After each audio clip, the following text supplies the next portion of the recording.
How do we handle a non-circular duct? So we have all this stuff that we've done with the energy equation, and it works great for round pipes. What do we do if we don't have a round pipe? So let's take a look at that.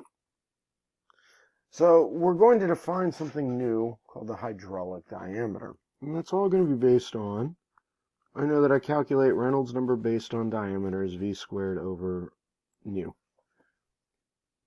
What do we do if it's not round? What do we use for D? Well, I want you to recall something. What does the Reynolds number represent? The Reynolds number represents a balance of the inertia to the viscous forces. So we've got those forces of momentum, m times v. We have the inertia forces. So we're talking about the frictional forces in the system. So the inertia and viscous forces, well, what's the inertia really going to be based on? Well, the inertia is really based on the area, because the more area you have, the more momentum is going to come through the system. On the other side, friction is really going to be dependent on what it's touching, because that's what introduces the viscosity in the fluid.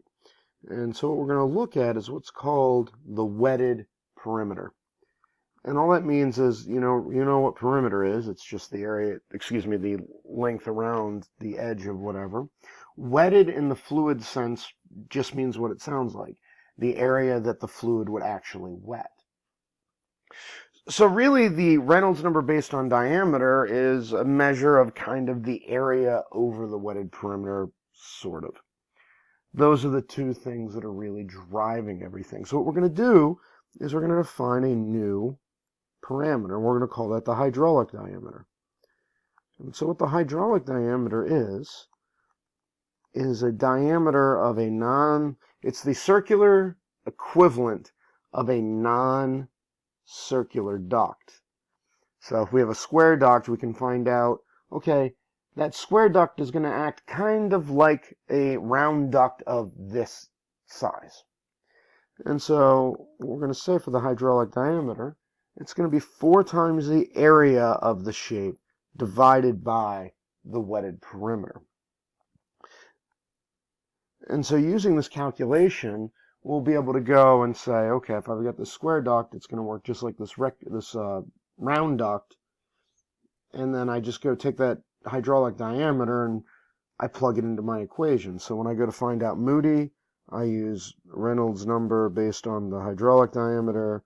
I use epsilon over the hydraulic diameter, and I calculate everything out just as I would as before. So one question that comes up is, well, why is it 4 times the diameter over the area? Well, let's do that for a circle. So if I have a circle and I'm looking at it, well, its area is going to be pi over 4 times diameter squared. So 4 times the area divided by the perimeter. What's the perimeter of a circle? Perimeter of a circle is pi d. So if I take a look at this, cancels, pi's cancel, one of the d's cancel. The hydraulic diameter of a circle is just going to be the diameter of the circle, which is what I expect.